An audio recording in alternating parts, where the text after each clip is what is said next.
De momento lo que sí sabemos es que la luz ha subido mucho. Bueno, según ¡Ole!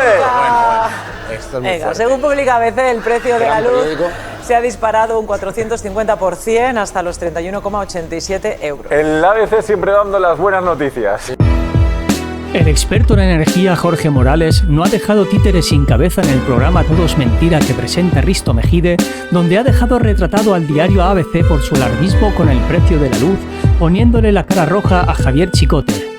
Morales ha discutido con otro experto del subsector, Cajigal, y ha preguntado si los españoles estarían dispuestos a pagar 3.000 millones al año para subsanar un apagón que se podría dar cada 100 años. Good news, no news. O sea, lo siento, good news, no news. O sea, los que buscamos noticias, que las cosas funcionen es lo exigible y tenemos que destacar cuando no funciona. Saludamos a Jorge Morales de Labra, ingeniero industrial y director de Próxima Energía. Muy buenas tardes, Jorge. Buenas tardes, Risto. Primero de todo, ¿cómo es que hoy sube un 450% el precio de la luz?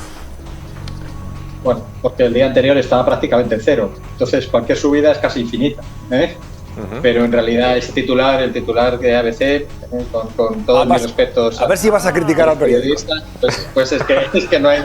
La primera en la frente, Chicote, ¿eh? Pero es cierto lo que pone ahí o no es cierto, no sé. No lo he hecho yo, ¿eh? Ah, es un clickbait, perdón, a ver, ¿no te gusta el clickbait ahí? El verbo disparar, dejadme por favor que os explique. Utilizar el verbo disparar para titular un precio, el de 32 euros, que es del orden de la mitad del precio medio del último año, ¿vale? Pues me parece que es exagerado. Es decir, voy a dar datos concretos, ¿no? El mes de febrero cerró en 108, hace 3 meses. El mes de marzo en 53, ¿vale? Es decir, bajó a la mitad respecto al mes de febrero. Y el mes de abril, que hoy acabamos, ha cerrado en 27 de media. Es decir, ese precio es muy parecido al de la media del mes de abril. Lo que ocurre es que el día anterior, el día del apagón, estábamos en 5. Por eso digo, casi 0. Imaginaros que hubiera salido 0. ¿Cuál hubiera sido el titular de ABC? El precio se ha disparado el 3000%. En infinito. Estaba 5 y está... Infinito. Pero una cosa, vale, estamos de acuerdo que igual ha sido un poco exagerado, pero al final es lo que... ¿Qué queda? Pues cuando en vez de decir, ha vuelto a su precio normal... Pero porque han quitado toda la solar para poner la otra, que es firme, para que no se desequilibre. Y ahora también os parece mal, es que todo os parece mal, caro, lo muy barato, me llevo 2. A ver, ponedme una cosa, ponedme un rótulo que ponga Virginia Riezu, experta en energía. Claro, es que estoy experta ahora mismo en energía, del cabreo que llevo estoy cogiendo. Los expertos en energía se llaman Virginia, lo único a ver, Jorge. Jorge, ilumina. Se diría que lo malo es que para mañana, ya tenemos el precio de mañana. A ver. Y el de mañana es 13. Entonces yo le diría a Chicote que vais a rotular mañana, que ha bajado... que no hago yo el precio entero, pero lo traslado, Un 60% se desploma. Ahora reviso a ver si... Estás diciendo que cuando está muy barata no os gusta, creo, ¿eh? O sea, que si hay días que está muy barata, que es posible... Yo digo que no sé cómo titular. Y es cliente tuyo, ¿eh? Encaja, Chicote, que yo los golpes al suelo los encajo. Tú encajas los golpes a veces, Chicote. Bueno, a ver, Jorge, estamos aquí con el tema de varias explicaciones. Además, nos ha dado Jorge Sanz una explicación muy plausible de lo que podría haber pasado el lunes. ¿Cuál es tu explicación? Pues que hay que esperar a los datos. No he escuchado, no he podido veros, lo siento, a Jorge Sanz. Tengo respeto por su opinión, por supuesto. Es un gran conocedor del sector. Pero la realidad es que no tenemos apenas datos. Sabemos que han pasado 3 incidentes. Eso nos permite anticipar algunas cosas que no han pasado. Por eso, por ejemplo, Red Eléctrica a priori descarta un sabotaje. Porque, bueno, pues y más un ciberataque, ¿no? Porque son cosas, digamos, que dentro de lo que es técnicamente el funcionamiento del sector son plausibles, ¿vale? Es decir, que pueden ocurrir, pero no lo sabemos, ¿no? Yo, por ejemplo, he escuchado a mucha gente ya avanzar que el primero de los incidentes, que se sabe que hubo 3, pues que el primero de los incidentes se debe a una desconexión, una pérdida de potencia fotovoltaica. Red Eléctrica no ha hablado en ningún momento de pérdida de fotovoltaica, ha hablado de pérdida de generación. Generación puede ser fotovoltaica, puede ser perfectamente una central nuclear, puede ser una central de gas, puede ser a cualquier tecnología, ¿vale? Entonces, claro, esto de poner etiquetas ahora a quién ha tenido culpa, desde luego el primer incidente es muy importante. El segundo yo diría que es casi más importante que el primero, se produce 1,5 segundos después del primero, pero ¿y por qué es tan importante? Bueno, porque el sistema eléctrico en la red de alta tensión se configura en lo que llamamos el N-1, quiere decir que todos los elementos están respaldados, ¿vale? Ante fallo simple, Risto, pero no ante fallo múltiple. Por tanto, si hay un solo fallo, siempre la red reacciona de forma instantánea, ¿vale? Por tanto, la caída de cualquier elemento, ya, por eso digo, el primer fallo, sea cual sea renovable, sea nuclear, sea gas, sea una instalación de transporte, distribución, de lo que sea, ¿vale? Esa instalación nunca puede llevar a un cero, absolutamente no, porque si esto pasa todos los días y siempre está respaldada. Inmediatamente hay un elemento que lo que hace es que ocupa su posición, ¿vale? Lo que ocurre es que parece ser que 1,5 segundos después hubo un segundo fallo en el sistema. Tampoco sabemos cuál es el origen de ese fallo. Parece, y subrayo parece, que es una pérdida de generación. De nuevo, anticipar ya que la generación involucrada en el segundo evento es la misma que la del primero ya es muchísima anticipación. Yo, desde luego, no lo voy a hacer y no voy a entrar en esa especulación. Y después lo que aparece es que aparece súbitamente una caída de 15.000 megavatios, que es muchísima energía, el 60% de energía en aquel momento en el país, energía eléctrica, desaparecen súbitamente 3,5 segundos después. Esto es perfectamente explicable desde el punto de vista técnico, porque lo que ocurre es que cuando se pierde la interconexión con el norte de Europa, la frecuencia baja por debajo de un cierto nivel, las centrales se protegen. Y se protegen técnicamente porque el boletín oficial del Estado las obliga a protegerse, se protegen así, desconectándose de la red. Que alguien puede decir, y es un comentario de muchos de los periodistas que os estáis enterando de esto por primera vez, ¿no? Me decís, ¿y cómo está tan mal diseñado esto, Jorge? Qué malos sois los ingenieros, ¿no?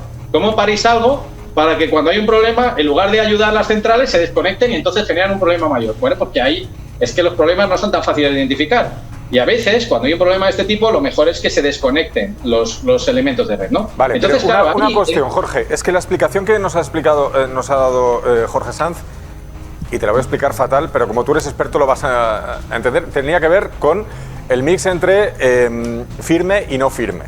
Es decir, que de repente, desde Red Eléctrica se encarga un mix entre firme y no firme, absolutamente. Él ha utilizado algo así como el adjetivo de descabellado, que ningún técnico lo firmaría.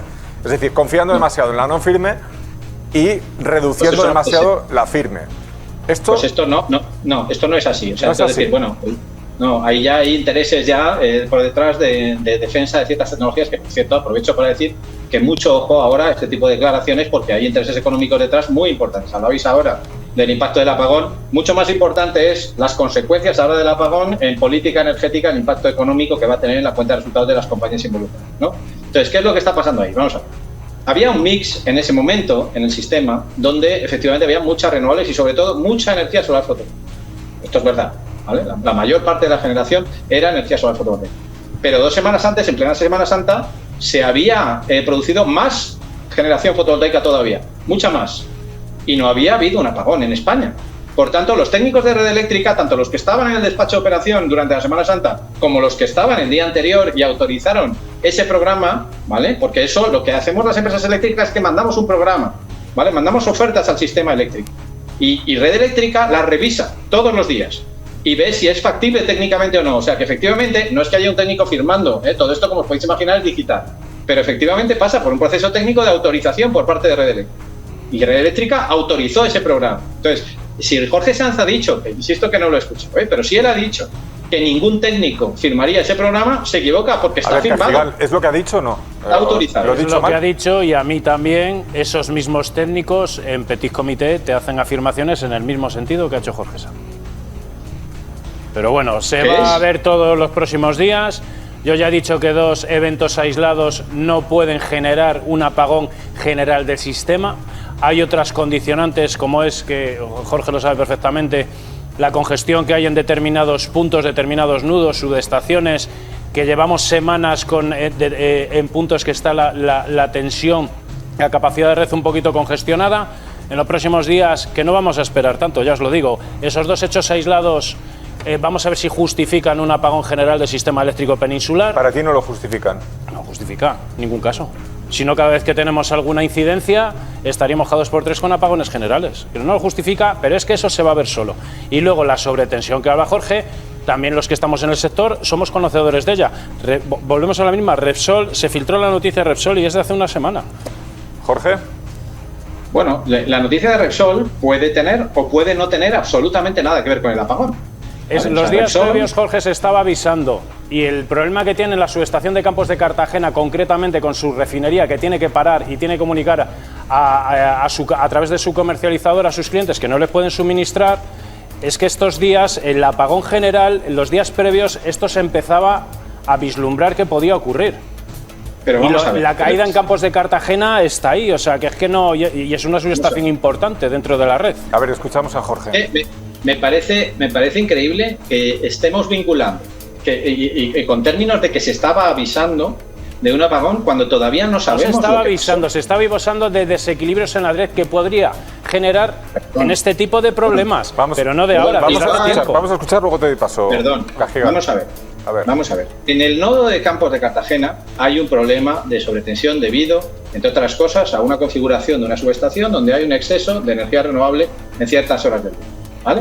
De acuerdo, totalmente de acuerdo. Esto se estaba advirtiendo por parte de la compañía que opera, en este caso la refinería de Cartagena, ¿vale? Diciendo, oiga, es que esto me está inestabilizando la red y me está creando problemas, fluctuaciones de tensión que me obligan a desconectar. Totalmente de acuerdo, ¿vale? Bien. Voy a dar otro dato que han dado algunos medios de comunicación en estos últimos 2 días, ¿vale? Red Eléctrica de España, la matriz, Redella, en su último informe anual de resultados, lo hemos dado, sí. Advertía que el sistema, ante la pérdida de potencia firme, tenía cada vez más riesgo de apagón, ¿vale? Efectivamente, y que tiene un riesgo de inestabilidad porque se está perdiendo potencia firme y que hay que revisar la gestión de esto. Es más, Red Eléctrica, en un informe anterior del año pasado, advirtió al Gobierno y el Gobierno de España, en un borrador de Real Decreto que envió en julio del año pasado a todos los que estamos en el sector, lo que hizo es sugerir que las pequeñas instalaciones fotovoltaicas, todas aquellas que tenemos en las casas, en los pequeños tejados de la casa, lo que llamamos el autoconsumo, ¿verdad?, pues estuvieran protegidas ante un evento de este tipo, en lo que llamamos que fueran capaces de soportar un hueco de tensión. ¿Vale? Es decir, que si había un problema en la red, típicamente un cortocircuito, de los que previsiblemente ocurrieron el lunes en el momento 1 y en el momento 2, en lugar de desconectarse después, como hicieron los 15.000 megavatios que vinieron en el evento 3, lo que hagan es resistir durante un tiempo, ojo, durante un tiempo, porque esto se dibuja, o sea, hay un hueco, el hueco se define técnicamente y se dice, si la tensión baja hasta cierto nivel, aguantas, pero si se baja más, ya no, ¿vale? Por esto quiero decir, cuidado, porque es que todo esto, estamos haciendo muchas hipótesis y no tenemos todavía los datos, yo por lo menos no los tengo, del registro de tensión de cada una de las subestaciones, para ver realmente hasta qué nivel bajo tensión, porque claro, si la tensión baja a un nivel de por debajo del 15%, es que ya no es eso, es que ya estamos en otra situación, ¿vale? Y yo no lo sé, yo ahora mismo no sé a qué nivel de tensión estábamos el otro día a las 12:33, ¿vale? Por eso no quiero aventurar ninguna de las soluciones. Entonces, he dado 3 ejemplos, fijaros, de 3 orígenes muy diferentes. Uno, una compañía privada que dice y acredita tener una instalación afectada por una situación de energía solar en un nodo en la provincia de Cartagena. 2, hay una situación de un informe general del operador del sistema donde advierte que efectivamente todas estas renovables, que hay que tomar medidas adicionales porque el sistema está cada vez más en riesgo. Y 3, el Gobierno de España, después de un informe de Red Eléctrica, que propone, aunque todavía no ha aprobado, que incluso los pequeños consumidores, lo digo por el efecto político que tiene, decirle ahora a la gente que ya se ha puesto sus paneles que ahora tiene que invertir dinero en arreglarlo. Esto no es fácil, políticamente de trata. Bien, todo esto lo hemos vivido en menos de un año. Vale, totalmente de acuerdo con las 3 cosas. Ahora bien, ¿eso quiere decir que podemos vincular cualquiera de las 3 al apagón del lunes? Radicalmente no. Porque imaginaros que el problema viene, por ejemplo, de un disparo de una central nuclear, que no lo sabemos todavía. Es que estaríamos hablando de algo que no tiene absolutamente nada que ver. Entonces yo personalmente me niego a vincular cualquiera de las 3 informes previos que tenemos y mucho más entrar en discusiones de que se estaba avisando que esto iba a venir. Pero si no sabemos lo que ha pasado. Cuando sepamos lo que ha pasado, yo me comprometo a entrar en televisión, Jorge, y discutir qué es lo que ha pasado. Y estaremos encantados de escucharlo, además. Jorge, claro, ante todo esto, como acabas de decir, no sabemos lo que ha pasado. Bueno, la presidenta de Red Eléctrica ha dicho que no puede volver a ocurrir. ¿Cómo sabe la presidenta de Red Eléctrica que no puede volver a ocurrir algo que no sabe lo que es? Pues no lo sabe, evidentemente, ¿no? Esto yo la he escuchado esta mañana en otro programa de televisión donde también he intervenido y que ha hecho esta declaración y ha hecho que efectivamente es una contradicción como un piano. O sea, decir, no sabemos lo que ha pasado, pero no va a volver a pasar, eso todo no tiene sentido. Es más, te voy a decir una cosa sorprendente, Risto, esto Cuidado que es muy pronto todavía. Igual la cabeza te produce algún problema mental. Tranquilo, que mi cabeza ya está hueca ya de los problemas que he tenido. No te preocupes. A lo mejor no merece la pena resolverlo, lo que pasó el lunes. Y me vas a decir, ¿pero qué barbaridad dices? Verás. Imagínate que lo que pasó el lunes, después de analizarlo, vemos que la probabilidad de ocurrencia que tiene es tan baja, ¿vale? Que es casi imposible que se vuelva a repetir. Y cuando digo casi imposible es que a lo mejor ocurre una vez, la probabilidad que tenemos es que ocurra una vez cada 100 años, ¿vale? Y ahora imagínate que yo cojo, hago los cálculos y os digo, en este programa, en Todo es Mentira, me conecto y le digo a los españoles, oiga, esto puede pasar una vez cada 100 años. Si queremos solucionarlo, nos cuesta 3.000 millones de euros. Y yo pongo los números encima de la cabeza, encima de la mesa. ¿Y qué me decís? ¿Preferís resolver el problema con 3.000 millones de euros todos los años, poniendo 3.000 millones todos los años? ¿O dejamos que pueda ocurrir que surja la cada magia, 100 Jorge. años?